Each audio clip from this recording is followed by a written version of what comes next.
कंधमाल बढ़िला शीत बालीगुड़ा दारिंगबाड़ी तुमुड़ीबंध बेलघर कनुआगाँ आदि अंचल में घन कुहुड़ीर आस्तरण देखा मिली। सकाळ 9टा पर्यंत कुहुड़ीर चादर तले घोड़ी हुई रही सारा अंचल। पहली शीतर मजा नेबा सह प्रात भ्रमण में बाहरुंट लोक। शीत दिन में निजक फिट रखापी ओपन जिम खेल पड़िया जोग व्यायाम करुंच। गतकाली दारिंगबाड़ी में सर्वनिम्न तापमात्रा 11 डिग्री रेकर्ड करा बेले जी उदयगिरी में 11.4 और फुलबाणी में 12 डिग्री तापमात्रा रेकर्ड होता। शीतरु उपशम निया पहुंचती लोक एने सेठारु आलोचना करिसेंती बालीगुड़ा रिपोर्टर विप्रचरण साहू। कंधमाल आरंभ हो जाए शीत तापमात्रा खसवा सह शीतर प्रकोप बढ़िया लगे।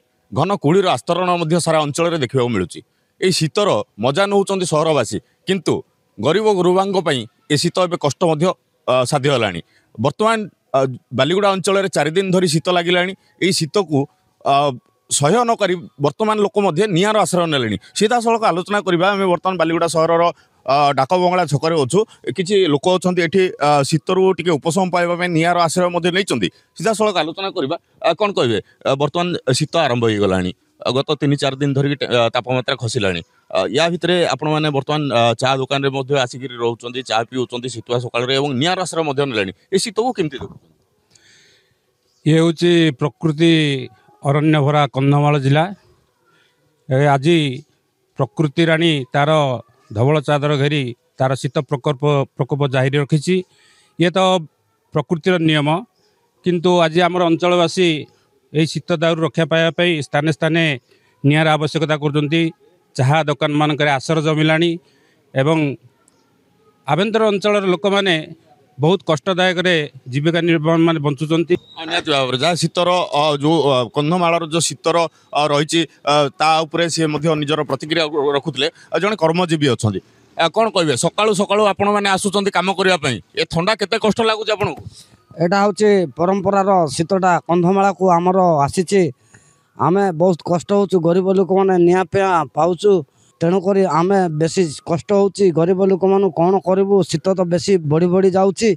निहती भाव में सी कथा भी रखुले। आउ जड़े अच्छा स्थानीय युवक भाई जड़े अच्छा सी पूर्वर शीत कौन अनुभव करुले बर्तमान जो शीत को भाया रही 3-4 दिन है शीत ये अंचल आरंभ होती। ये शीत आगू केते रहिबो? प्राय 8 वर्ष ठारू ए वर्ष शीत बहुत बढ़िबारे लगी। किंतु सहर आमे माने पूरापूरी निआर आश्रय नौचु। किंतु ग्राम अंचल पल्ली अंचल लोक मैंने पूरापूरी शीतर पूरापूरी सह्य कर बहुत कष्ट लगे। आम सहरवासी तो यहाँ गोटे आनंद आम उपभोग करुचु किंतु ग्राम अंचल बहुत कष्टदायक। आउ ए वर्ष भी शीत आहुरी बढ़िबारे मानकर अच्छी। जमीक आप कहते गत वर्ष अपेक्षा ए वर्ष शीत तार प्रकोप बढ़ी। गत 3-4 दिन है थंडा आरंभ होती अंचल में। ये शीत जो भाया आगू को बढ़ियो बोली आप आकलन करुँच। ये जो गरीब लोकों अभ्यंतरण अंचल लोकों प्रशासन को कौन रखिए दाबी रखिए से किसी सुविधा प्राय प्रशासन जदि गाँ अंचल को जाकरी से कंबल किसी मानकर गरम वस्त्र प्रदान कले बहुत उपकार हम। एवं जो जो घर मानक चाल छपर थी भांगी जाइथिबो प्राय ए वर्षा ऋतु रे पूरापूरी बहुत किसी नष्ट हो जाती। से पॉलिथिन व्यवस्था कर गरम वस्त्र जदि देले प्राय तली अंचल लोक बहुत उपकार हम बोली मु प्रशासन पाखे अनुरोध करुच्ची।